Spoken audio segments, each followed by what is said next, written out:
Master stroke पे आप विश्लेषण करेंगे आसमान से बरसती आफत पर एक सीएम की साजिश वाली थ्योरी का। बाढ़ और बारिश से बेहाल है जनता। हम बार बार आपको तस्वीरें दिखा रहे हैं। तेलंगाना के मुख्यमंत्री के चंद्रशेखर राव भी बाढ़ और बारिश से परेशान उनके राज्य के उन इलाकों में गए, लेकिन वहां से जब काम पूरा खत्म हुआ उनके जायजे वाला, तो हैरान करने वाली एक थ्योरी दे दी मीडिया के सामने।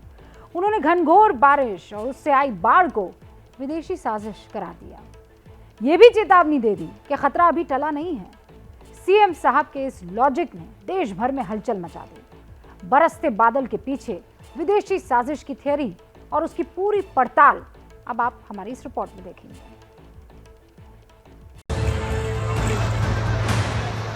पूरब हो या पश्चिम, उत्तर हो या दक्षिण, पूरा देश इस वक्त बाढ़ और बारिश की मार से कराह रहा है। ये खौफनाक लहरें सैकड़ों की जान ले चुकी है। करोड़ों की संपत्ति इन लहरों में समा चुकी है। उफनती नदियों की लिस्ट में दक्षिण भारत की गोदावरी भी शामिल है। इसने तेलंगाना में जबरदस्त तबाही मचाई है।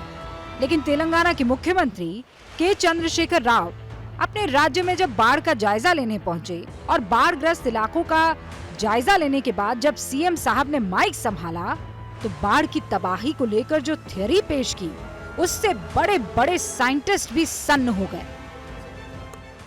అంతర్దేశాల వాళ్ళు కావాల్సుకొని మన దేశంలో అక్కడక్కడ క్లౌడ్ బర్స్ట్ చేస్తూ ఉన్నారు. గతంలో ఒకసారి కాశ్మీర్ దగ్గర లద్దాఖ్లో లేహ్లో చేశారు, ఆ తర్వాత ఉత్తరాఖండ్లో చేశారు. ఈ మధ్య గోదావరి పరివాహక ప్రాంతం మీద కూడా చేస్తున్నారని మనకు ఒక గ్లూమీగా వచ్చినటువంటి సమాచారం.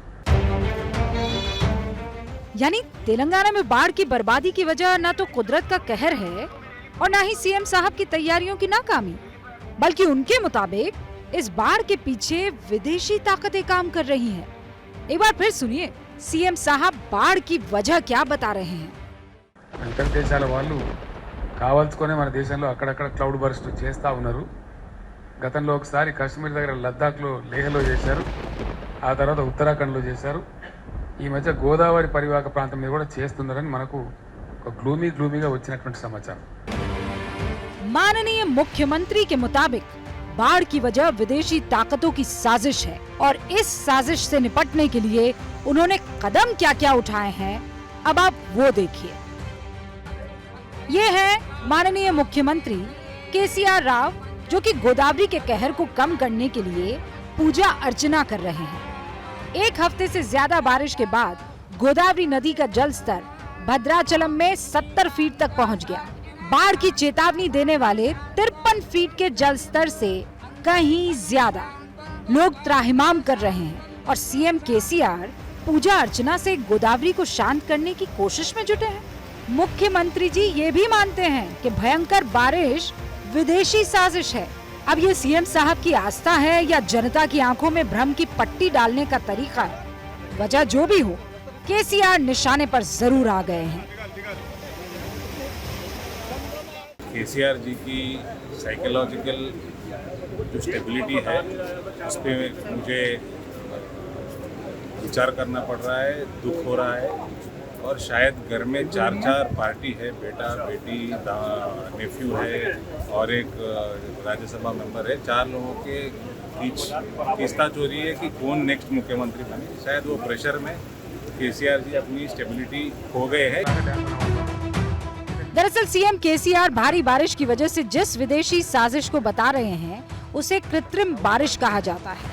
ये होती कैसे है, पहले आप उसे समझिए, फिर आप ये समझ पाएंगे कि केसीआर का बयान कितना तर्कहीन है। कृत्रिम बारिश कराने के लिए आसमान में ड्रोन उड़ाए जाते हैं।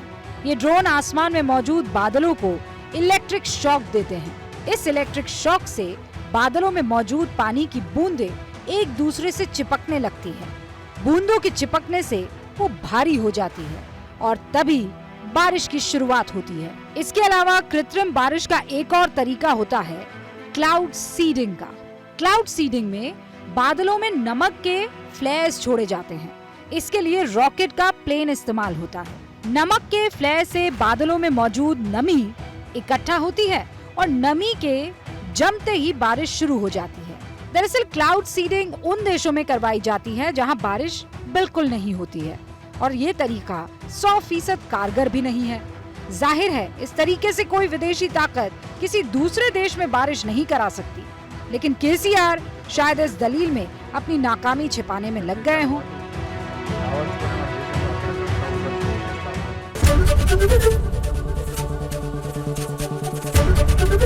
एबीपी न्यूज आपको रखे आगे।